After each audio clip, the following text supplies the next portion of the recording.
An interesting parable this week. A very rich man and a very poor man whose circumstances are reversed after they die. It's interesting to note that this particular parable or story sits in the context of Jesus criticizing the Pharisees, whom in the chapter of Luke, just the previous chapter before, Luke says Jesus calls them lovers of money.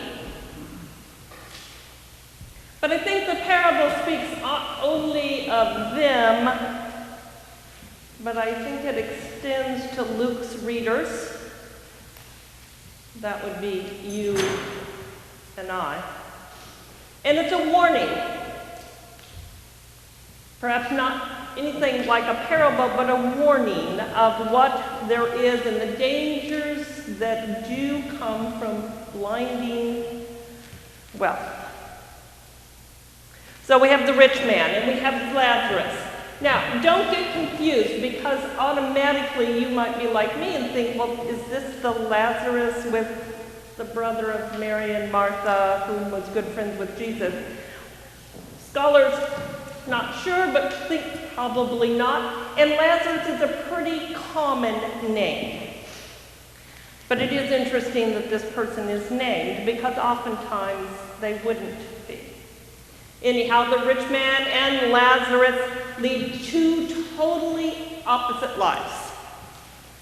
One, we're told, is covered in opulent purple cloth, sign of royalty, and the other is covered in sores. One feasts daily. The other scrapes together scraps to curb their hunger. One lives inside a gated home.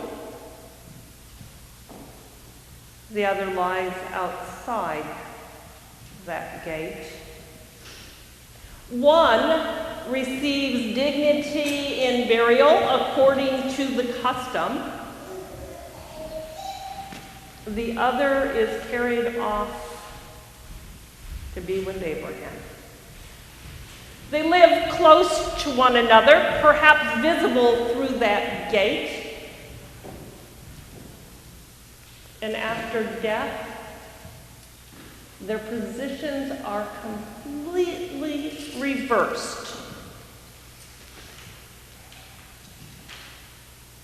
If you were a good Jewish scholar, you might remember Mary singing in her wonderful piece, the Magnificat, God has pulled the powerful down from their thrones and lifted up the lowly. God has filled the hungry with good things and sent the rich away empty-handed. So, what does it have to do with us? Well, the wages of the wealthiest 1% of Americans has more than doubled between 1979 and 2011. Meanwhile, the median U.S. worker has increased their pay by just 6%. The gap between the rich and the poor jumped dramatically in the 1980s. And that problem of income inequality has continued to grow since then. It makes it hard for low-income Americans to be increased and move up. My friends, if you don't know it, there is a great divide between those that have and those that don't. Much like our scripture this morning, there is this divide between the rich man and Lazarus, and there are some interesting implications in the scripture passage that I hope will give you pause to think and listen. So I think this scripture ends with the punchline.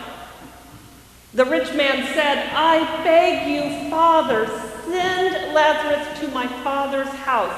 I have 5 brothers. They need to be warned. I don't want them to end up in this place of agony." And Abraham, or Father Abraham, replies, "They have Moses and the prophets.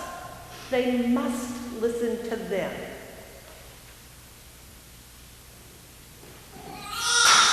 We also have Moses and the prophets. We call that the Old Testament.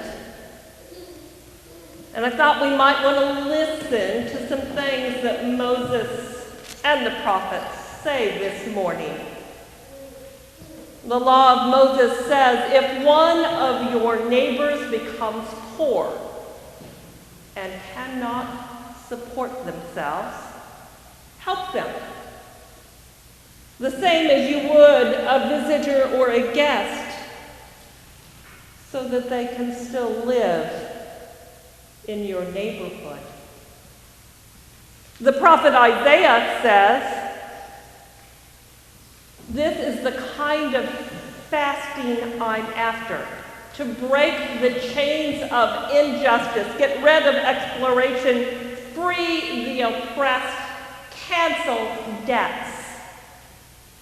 I want you to see I want to see you doing this, sharing your food with the hungry, inviting the homeless poor into your homes, putting clothes on those shivering with cold, being available to your own families. And the prophet Ezekiel said, "The worst thing in your city of Sodom was this: people lived in the laps of luxury, proud, greedy, and lazy, and they ignored the poor." Moses also says, when you see someone in trouble or need help,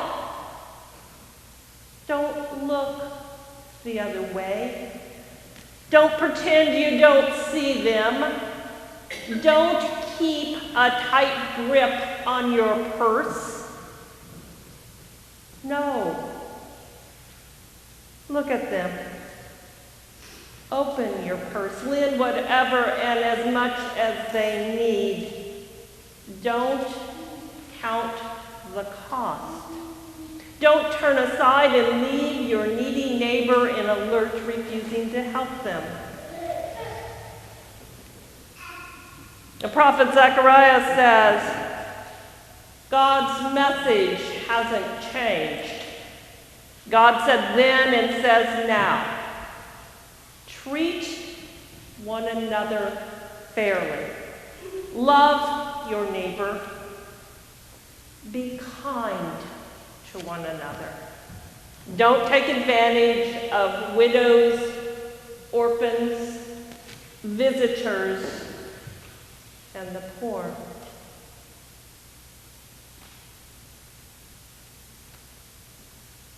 I don't know about you, but it kind of makes me uncomfortable.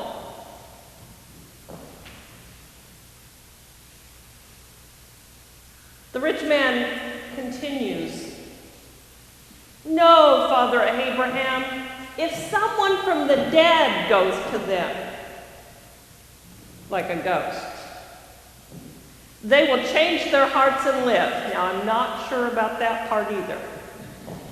If it were me, that might not be the most convincing, but our rich man does think that that would be helpful. And Father Abraham replies, if they don't listen to Moses and the prophets, then neither will they be persuaded by someone who rises from the dead.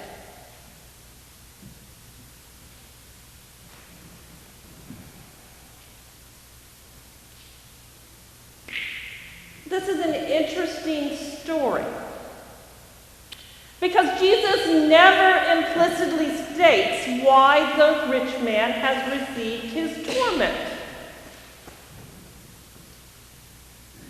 Now, if you're like me, though, you can read into the story pretty clearly. The man had a disregard for the poor, even poor Lazarus who lived nearby. And this neglect, it wasn't out of ignorance. Remember, he asked in the place which we would probably call hell, he asked for his neighbor Lazarus by name. He knew this person. He knew this person. He saw this person outside of his gates every day. The rich man was presumptuous. It seems to me he assumed, because of his wealth, he deserved the good things of life. That status that comes from those of us that have.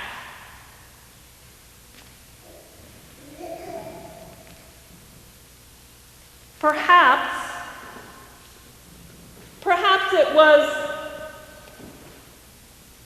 his understanding that Lazarus should do his bidding, even in the afterlife. Perhaps. My friends, there is a great divide between those of us who have and those of us who do not. If we desire to meet Jesus, perhaps we should listen to Moses and the prophets. Amen.